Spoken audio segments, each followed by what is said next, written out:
Welcome back to Stones and Bones. In his Nobel Prize-winning work, A History of the English-Speaking Peoples, Sir Winston Churchill wrote of Emma of Normandy. Few women in history have stood at the center of such remarkable converging forces. Stand she did.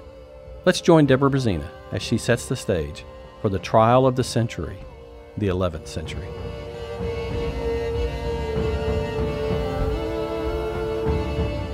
Something was brewing, like storm clouds creeping upon a clear blue sky. As she peered out the great window of Winchester Palace, she saw that a fog had rolled in over the soft hills of Wessex, capturing her gloomy mood. She looked for light in the murky day, imagining the distant shores of her homeland, a Normandy she doubted she would ever see again. As her handmaiden Judith tended the first fire of the season, she relished the much-welcomed warmth, smiling wistfully at the familiar sight of shifting logs that sent a flurry of sparks into the chilly evening air. Yet she could not quell the feeling that something dark was coming. Suddenly, flashes of lightning lit up the clouds, blustery wind lanced through the trees and gusted through the windows. Chilled, she pulled her mother's shawl tight across her shoulders before returning to the tapestry she was embroidering for her son Edward. Like so many of her pieces, it was so much more than linen and crewel.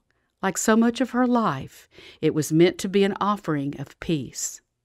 As the sky darkened, she asked herself a question that many a mother has wondered as the days grow colder, shorter, less certain. What was she to do about her troubled son? It is a question no mother should have to ask, but it was not just her son's fate or her own that hung in the balance, for Edward did not belong to her alone. He was also King of England. All her life she dealt in permanence, her eldest son Edward in emotions, things that flame, burn, and leave ashes. He never seemed to see the future. She had to. She understood why Edward had long ago turned against her. She did not blame him. He was her son, her blood. That was all that mattered now. Or was it? She sat a long spell, her eyes fixed on the hearth fire as it licked the walls of the chimney flue like a hungry cat with her cream. Flickers and flares spitting showers of sparks against the stones, weaving a spell, drawing her in like a voice in the night. She was so engrossed in thought, she hardly noticed the clamor of horses approaching the palace grounds. The entry doors of the drawing room burst open, and Alwyn, her bishop and friend, entered the room, clutching tightly a message. "Brace yourself, my child. News from London," he said. "There is issued a warrant for your arrest." "My arrest?" She stood. "On what charge?" "Charges," he corrected her. "There are several." She stood still, speechless as Alwyn relayed them. "First, you stand accused of high treason against the King and Kingdom of England for offering aid to Magnus of Norway to invade and conquer." "Insanity," she said, shaking her head. "What would I stand to gain for so foolish an alliance?" Her tutor continued. "Second, that you, Queen Mother, consented to the death of your son Alfred by luring your sons to England to usurp the throne." She closed her eyes tightly. The pain from the loss of her second son still remained all those years later.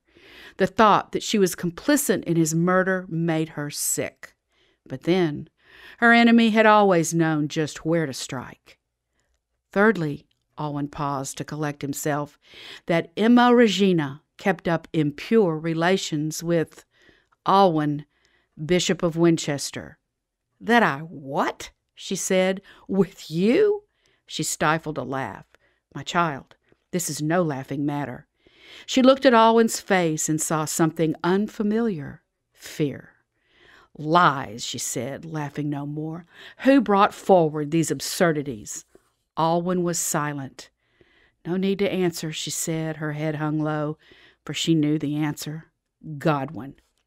"The esteemed Earl of Wessex," she said bitterly, "seconded by one scarcely less ambitious than himself, the king's new churchman, Robert, Bishop of London." She returned her gaze to the fire, shaking her head. "It's true," said Alwyn. "Earl Godwin declares there is irrefutable proof. But, Emma, need I remind you?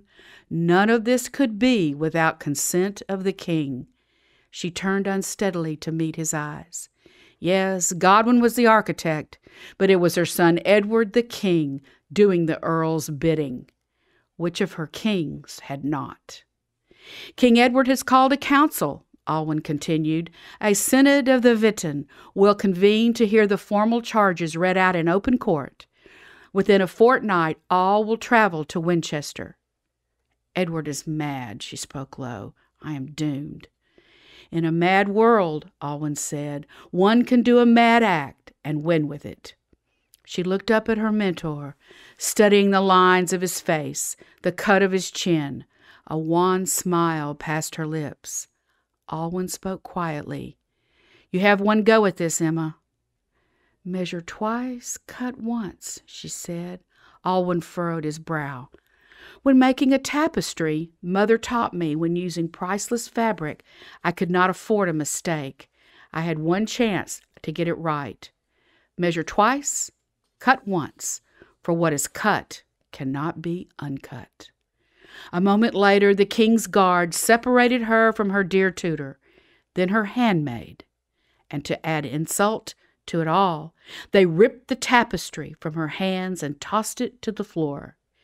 How she'd hoped the offering might quell the discord between mother and son. But the time of such foolishness was over. She closed her eyes and placed her hand over her heart. She sorrowed more for the defamation of Alwyn than for her own state of degradation. She understood why she was going through these trials.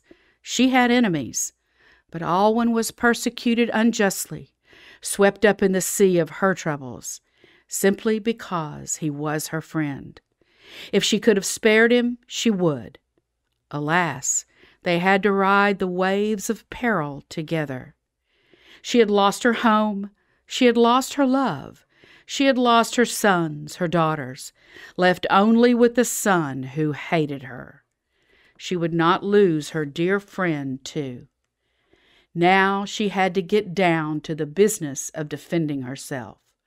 For when she walked into court, she was guilty. She had to prove her innocence. The burden was on her.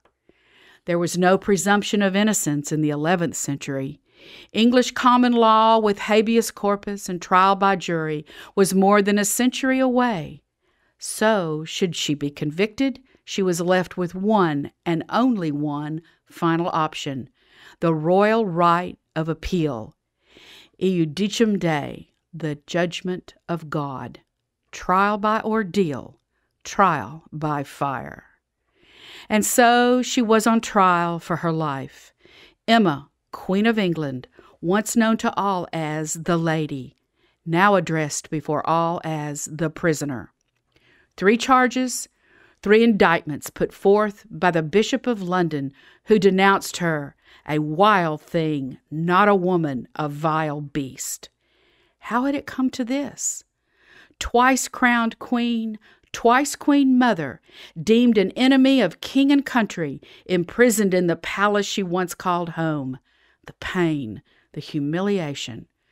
Her enemies trafficked in lies and deception. Their falsehoods had turned many against her, even her own son. She'd been no saint, but she did not expect her life to end that way. She had already lost so much. Now she could lose everything. What could she have done differently to have brought her life a happier end? She willed herself to think of the golden days, for there were many in her long life. Was she at the end? It certainly felt so. For she could hear hammer and saw building the gallows, the steps she would climb, the platform upon which she would stand, the upright posts and crossbeam from where her noose would hang, shovels digging the pit where her body would fall after the crack of her neck. Silence! The commanding voice of the first steward of law rang out as he thrice slammed the butt of his lance on the stone floor. "Be upstanding in court," he cried. "All persons before my lords and the king's justice, draw near and give your attendance." Those assembled in the packed gallery stood to their feet. Outside, she could hear a low rumble as the multitude crushed against the walls and windows. A hush fell over the crowd. Ethelnoth, Archbishop of Canterbury, entered the great hall, slowly, soberly, with deliberate gravity, garbed in toft and elegance, clutching the cap of death.